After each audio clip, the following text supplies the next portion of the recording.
Hello, I'm Ann Green, and welcome to We've Got Books. And boy, do we ever. We are three authors, Ann Green, that's me, Alana Newman-Cruzy, and James Yarbrough. We are coming to you from the big sky country of the Dallas-Fort Worth area of Texas, where we do have 4 distinct seasons, all of which can occur within the same day, particularly like now in December. Hi, I'm Lana Newman-Cruzy.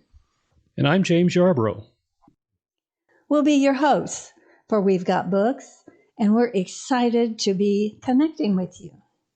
We are authors who delight in telling you about our newest books, as well as interviewing other exciting authors as they tell us about their books. Our goal is to introduce you to some great Christian fiction. We'll focus on getting to know authors and discover why we write books, because backstories are fascinating. We discuss fiction of different genres: suspense, romance, historical, mystery, humor, women's fiction, westerns, and more. Have you ever read a sensational book and wondered about the author who wrote it? How the genre and storyline were chosen, the plot envisioned, the characters created? We'll sit around the table chatting to get to know each author and how his book was created from a dream to reality. Today, we're going to hear from our colleague, James Yarbrough, we call him Jim, about the genres he writes in, and with particular attention to an international mystery suspense thriller he's written. Interviewing Jim today will be Lana Newman-Cruzy. Lana, take it away. Oh, thank you, Ann. Jim, welcome. Tell us about yourself and what you write. Well, hi, Lana. Thank you for having me today. Well, I'm a scientist by training and career, and after retiring from my primary career, decided to try my hand at writing. My Christian faith and my experiences throughout life inform my writing in these different genres. I want to make my fiction entertaining, positive, and clean, but also interesting and educational for the reader. And frankly, an admission, they say all writers are plagiarists, so maybe I do that too. Well, not exactly copying what others have written, but borrowing from another author the germ of an idea or a character type or a setting, and modifying or building upon those different factors. You can end up with something quite different and creative that way. Well, you know what they say about copying? It's the highest form of flattery, so it's a good thing, huh? What different genres do you write, Jim?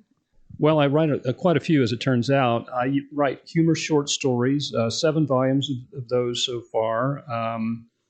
Short stories constitute a different pace. They have to move more quickly, and they're a combo of humor types, wit, some slapstick, quirkiness. I write in the "gosh, I never thought of that angle" kind of humor as well.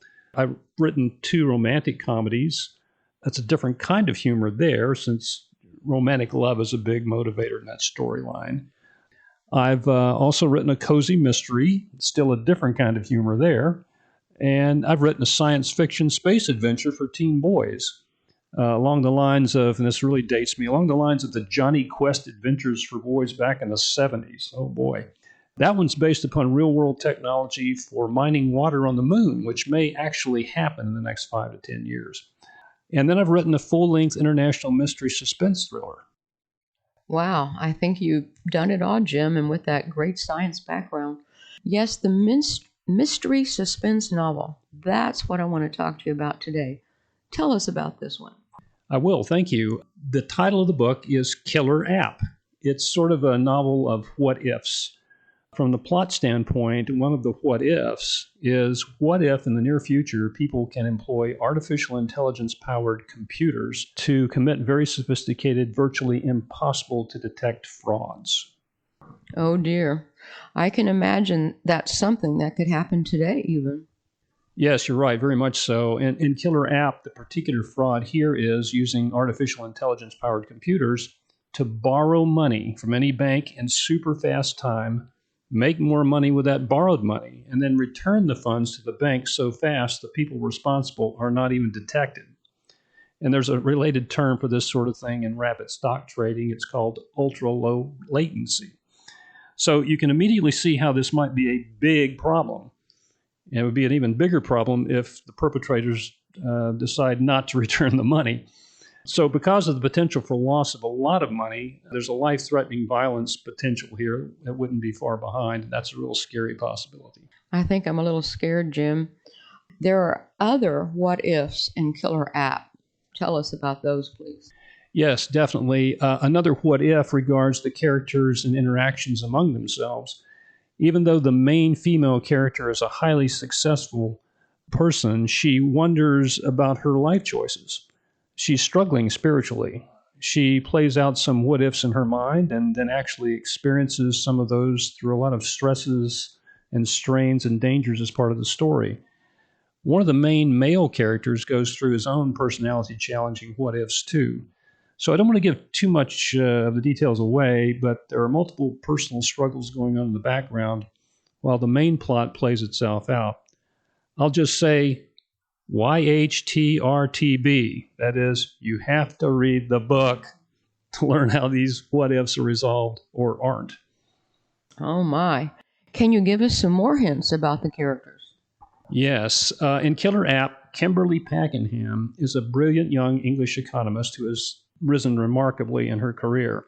She's been raised by wonderful parents. Her father is a vicar, and she has a very strong mother who is a CPA, or as the career is known in the UK, a chartered accountant.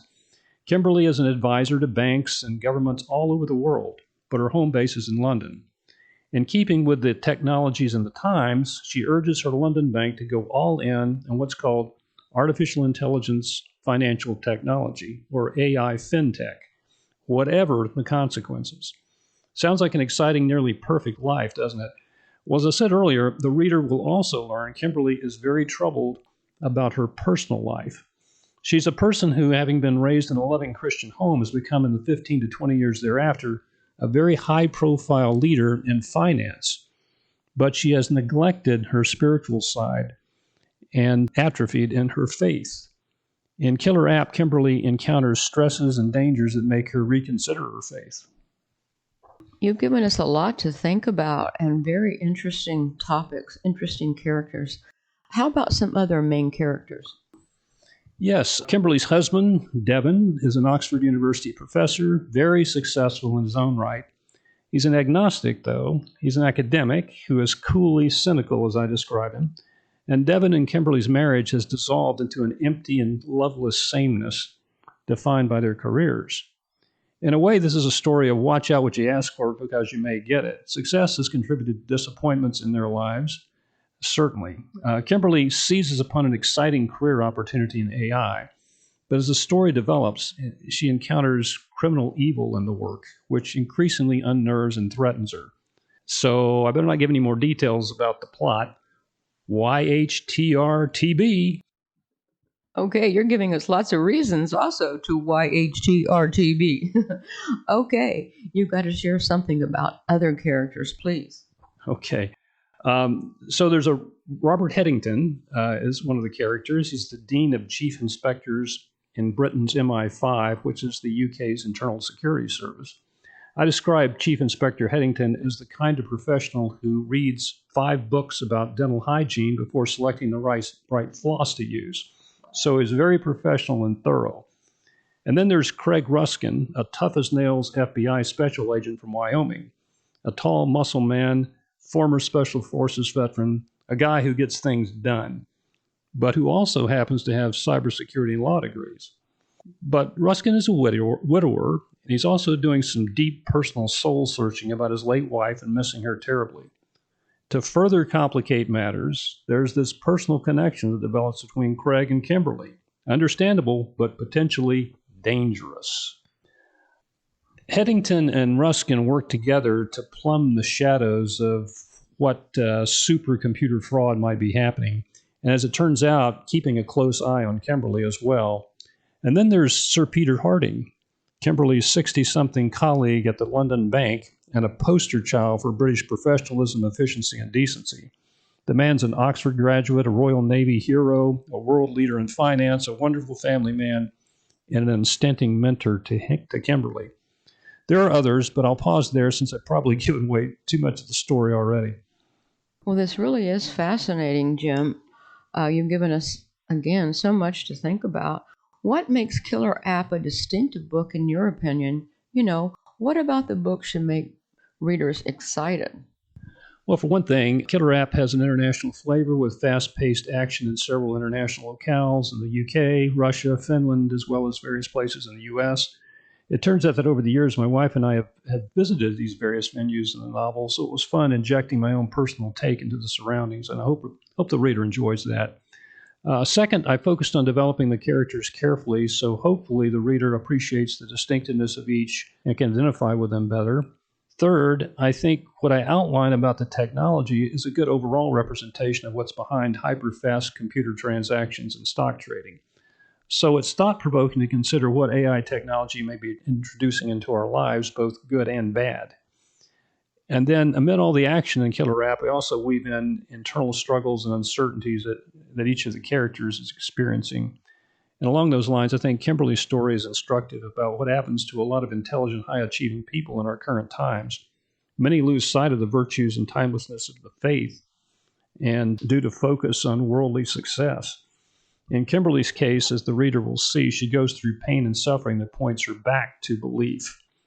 And finally, I hope the reader will appreciate the ending. I inserted twists and turns and surprises into that part of the story, particularly to keep you reading. Well, Jim, I'm so glad this book is faith-based, too, because I can see all kinds of places for you to insert that. Where can readers find your book? Well, again, the title of the book is Killer App by me, James Yarbrough. You can get it either in Kindle, paperback, or audio form at Amazon Books or at my website, jamesyarbroughauthor.com. Yarbrough spelled Yarbrough. And at my website, if you go there, you can also sign up for my free periodic newsletter. So please visit my website as well. Well, thank you, Jim. That was enlightening and totally interesting. Well, that's about all the time we have today. Jim, thank you for sharing highlights from your book, Killer App. And thank you, Lana, for those questions. We're so glad you joined us, and we'd love to hear from you. You can find all the books we mentioned on Amazon. Just look up the author's name and the book they discussed. On our next podcast, we'll be speaking with me, Anne Green, about my book, Brides of the Wild West. We'll explore their trials, heartaches, and romances, so you won't want to miss Brides of the Wild West. And just a final thanks to my wonderful husband, Colonel Larry Green, who is also a Green Beret. And he is responsible for the engineering enabling our podcasts. So thank you, honey. You remain my knight in shining armor. Thank you, listeners. Until our next broadcast, happy reading.